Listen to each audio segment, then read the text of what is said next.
Sharing is caring for someone else. Sharing is caring for someone else. Giving some. Assalamu alaikum wa rahmatullahi wa barakatuhu. Yan uwa barkanmu da tashi lafiya, barkanmu da wayewar gari cikin ƙoshin lafiya. Da farko za mu tattauna ne akan wani abu da yake da matuƙar muhimmanci, wanda ya shahi da mutum zai iya hana haka su taɓa mishi account na Facebook. Da farko dai idan ka shigo a cikin Facebook ɗinka, za ka shiga a cikin waɗannan ɗigaggan guda uku. Idan ka shiga cikin waɗannan ɗigaggan guda uku, za su kai ka anan. Bayan ka zo nan, za ka zo ƙasa inda aka sa settings and privacy. Da ka danna settings and privacy, settings zai hito, za ka shiga cikin settings. Idan ka shiga cikin settings, za ka zo a cikin password and security. Gashi nan. Idan ka shiga cikin password and security, zai ɗauko ka direct zuwa wannan wurin. Idan ka zo wannan wurin, za ka ga inda aka sa gashi nan. Wannan wurin inda aka sa where you are logging in. Za ka shiga cikin simo.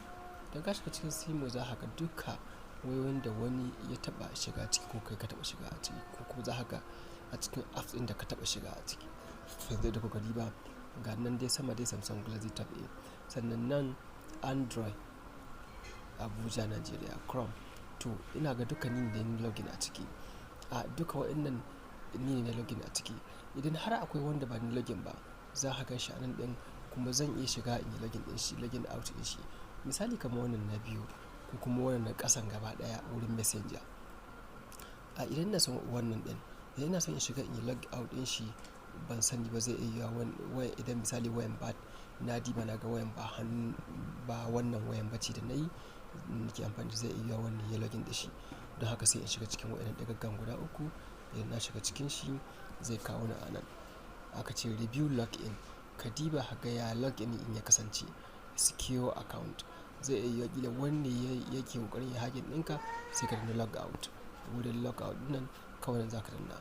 Da ka danna log out, zai zo da kai zai fita. Ka ga gaba ɗaya wurin ya fita. Shi kenan, kuma ka hita da wannan wurin.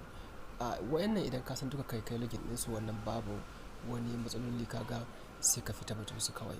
Idan kuma tabbas akwai wanda ba kai login ba, tabbas wani ne login ɗin shi.